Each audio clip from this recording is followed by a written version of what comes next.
దేవుడు కావాలి అంటే రాక్షసుల్ని చంపమనండి. ఆయన దేవుడు పూజ చేశారు. అమ్మవార్లకు పూజ చేసి ఆడాళ్ళు చచ్చిపోండి అని చీరలు ఇయటం కాదు ఆయన కావాల్సింది. బతుకమ్మ చీరలు కాదు మాకు కావాల్సింది. మాకు న్యాయం జరగాలి. మా మీద అత్యాచారం చేసిన వాళ్ళని పెట్రోల్ పోసి కాల్చమనండి. సీఎం మనసుంటే ఆ పని చేయమనండి. తనకే ఆడపిల్లలు ఉంటే అట్లా చేయమనండి. అన్నం తింటే రమ్మనండి ఇక్కడికి. ఫస్ట్ తను తినేది అన్నం అయితే ఇక్కడికి రమ్మనండి సీఎంని. అమ్మవార్లు పూజ చేయడం కాదు. దేశం మీద తన కళ్ళ ముందు తిరిగి ఆడపిల్లలు నాశనం అయిపోతుంటే చూసి ఎక్కడో ఉన్న అమ్మల పూజ చేయటం కాదు. ఇక్కడ ఉన్న వాళ్ళని బాగా చూస్తే కరుణించింది. ఇక్కడ ఉన్నాడు చచ్చిపోదంటే ఆయన కూర్చోవడం కాదు.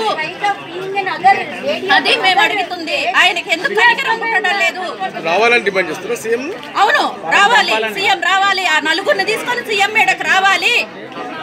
ఆ సీఎం నలుగురిని తీసుకొని ఇక్కడికి రావాలి. మాకు చీరలీ లేదని మేము ఏడము, మాకు అచ్చేయలేదు ఇచ్చేయలేదని ఏడము. ఆ నలుగురిని తీసుకొచ్చేయడం మా ముందర కాల్చమనండి. మాకు ఆత్మశాంతి, మా పిల్లల్ని బయటికి పంపించుకోగలుగుతాము. వితౌట్ 2 జరిగినాయి. తను శాంతంగా ఉండబట్టే ఇంకోటి కూడా జరిగింది. రేపు 3వది కూడా జరుగుద్దేమో మాకు భయంగా ఉంది. మేము ఇళ్లలో నుంచి వెళ్ళలేదు. ఈ కటకటాల మధ్యన మేముండాము. శిక్షణ వాడను పెట్టామనుకుంటున్నాడేమో. వాడను కాదు, మమ్మల్ని పెట్టాడు. కటకటాల్లో మమ్మల్ని పెట్టాడు సీఎం. రాక్షసులను రోడ్డు మీద తిప్పుతున్నాడు. బంగారు తెలంగాణ అని చెప్పి రాక్షసులను తిప్పుతున్నాడు రోడ్డు మీద. ఆడవాళ్ళని జైల్లో పెడుతున్నాడు.